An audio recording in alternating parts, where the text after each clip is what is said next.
Elnora, sizni din haqida gapirishga huquqingiz bormi? Alinur Tunikafon jamoasi o'z xizmatlarini sizlarga taklif etadi. Musofirda bo'lsangiz ham quyida raqamlarda Telegram, WhatsApp, imolar ishlab turibdi akalar. Yo'q, demak joyiga kelib oling. Marhamat. Men yonimdagi bu dugonam yurist bo'ladi. Yurist Muhiddinman. Marhamat qilib joyiga kelib oling. Esa tushkunlikda bo'lsa qilmang. Chunki siz qanaqa sizda yanida bo'lsangiz, bunga xuddi shu holatni berib qo'yasiz. Kechirasiz, ismingiz nima edi? Elnora. Sizni din haqida gapirishga huquqingiz bormi? Yo'q, demak joyiga kelib oling. Marhamat. Men yonimdagi bu dugonam yurist bo'ladi. Yurist Muhiddinman. Marhamat qilib joyiga kelib oling. Shuncha ayollarni bir joyga yig'ib din haqida noto'g'ri ma'lumot tarqatishga sizning haqqingiz yo'q. O'tiring joyingizga, agar iloji bo'lsa, nima? Va bu narsani iloji bo'lsa yopib oling.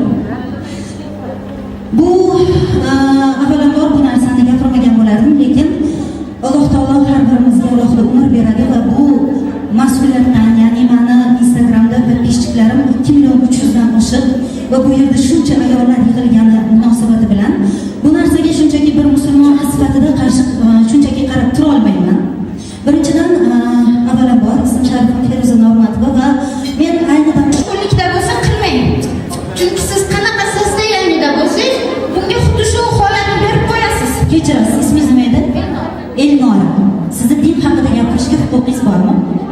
Yo'q, demak joyiga kelib oling. Marhamat. Men yonimdagi bu dugonam yurist bo'ladi. Yurist Muhiddinman. Marhamat qilib joyiga kelib oling. Shuncha ayollarni bir joyga yig'ib din haqida noto'g'ri ma'lumot tarqatishga sizning haqqingiz yo'q. O'tiring joyingizga, agar iloji bo'lsa, nima? Va bu narsani iloji bo'lsa yopib oling. Bu avvalambor bu narsani gapirmagan bo'lardim, lekin Alloh taolo har birimizga alohida umr beradi va bu mas'uliyatdan, ya'ni meni Instagramda podpисчиklarim 2.300.000 dan oshiq va bu yerda shuncha ayollar yig'ilgani munosabati bilan bu narsaga shunchaki bir musulmon sifatida qarshi shunchaki qarab tura olmayman. Birinchidan, avvalambor ismim Sharifam Feruza Normatova va men ayni damda 36 yoshdaman. Shu kungacha Alloh taolodan nima so'ragan bo'lsam, ortig'i bilan bergan va hech qanaqa orzular xaritasidan foydalanmaganman.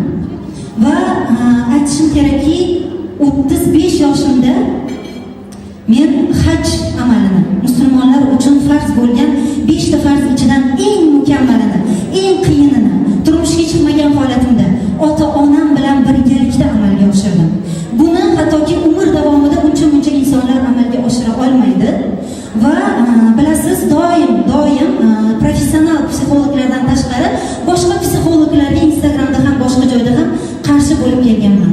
Agar bunday niyatlar, bunaqa nima deydi, maqsadlaringiz bo'lsa, iloji bo'lsa boshqa joyda amalga oshiring.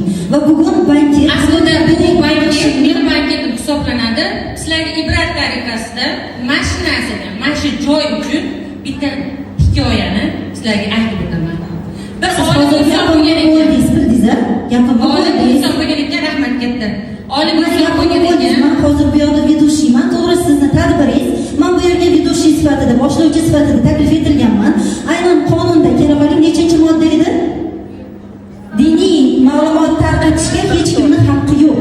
Va o'ylaymanki, bunaqa ma'lumotlarni boshqa joyda tarqatsangiz to'g'ri bo'ladi.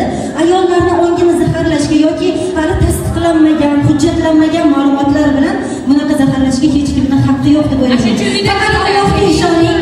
Biz uchun berilgan namoz bor, ibodatlar bor. Allohdan to'g'ri so'rang. Xohlagan joyingizda mana shu yerda o'tirib ham so'rang. Albatta amalga oshadi. Agar niyatlar to'g'ri bo'lsa, jiddiy bo'lsa. Albatta ota-onangiz hayot bo'lsalar, ulardan so'rang.